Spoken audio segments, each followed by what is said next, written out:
President, Democrats are dug in.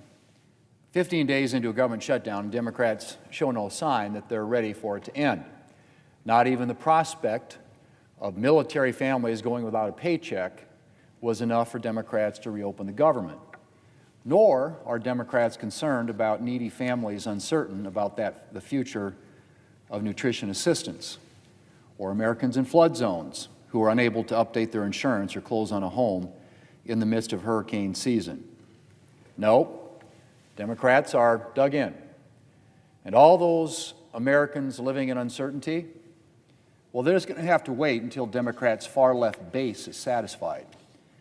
Mr. President, Democrats attempt to defend their funding blockade by complaining that Republicans won't negotiate.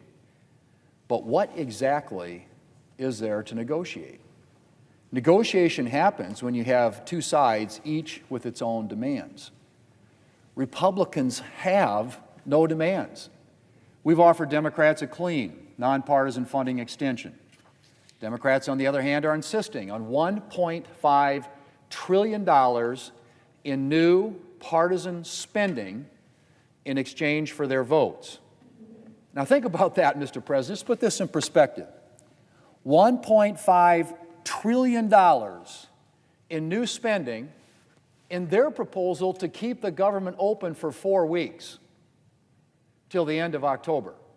Well, we're already at the middle of October. So basically, they're saying they want $1.5 trillion in taxpayer dollars to keep the government open for the next 2 weeks. Think about that one. As our colleague from Louisiana put it, you need a spreadsheet to keep track of everything they're asking for. The truth is that what Democrats really want is something Republicans can't give them. And that's the approval of their far-left base. They're looking for praise from the likes of MoveOn.org and Indivisible. This weekend, Indivisible is holding rallies around the country. And Democrats' motivations are laid bare by what one of the leaders of that far-left group told CNN last week. He said, and I quote, "I'm telling every elected I talk to, millions will be out cheering you on, or they'll be calling for new leadership." End quote. Cheering you on or calling for new leadership. Mr. President, that's Democrats' motivation. Pleasing their far-left base and preserving their political careers. Meanwhile, we're reading stories about military families lining up at food banks, flight delays because of understaffed airport towers, needy families uncertain about the food assistance they depend upon. But our Democrat colleague from Rhode Island says, and I quote, "For Democrats, it's so far, so good." End quote.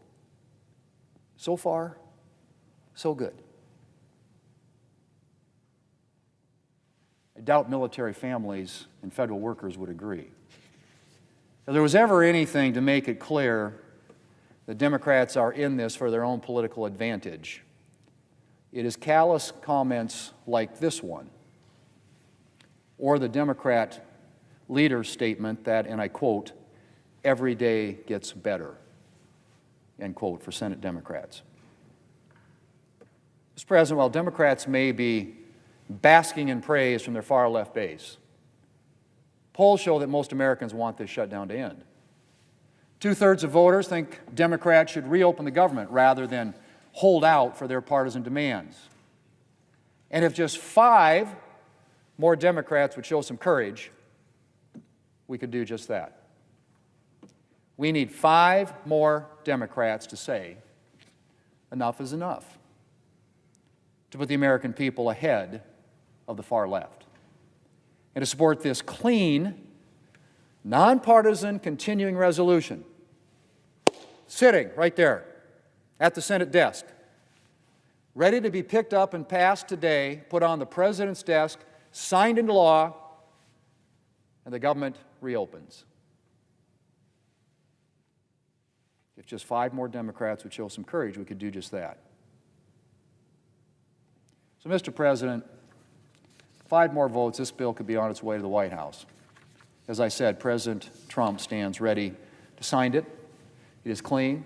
It is nonpartisan. It has no policy writers, no partisan gimmicks.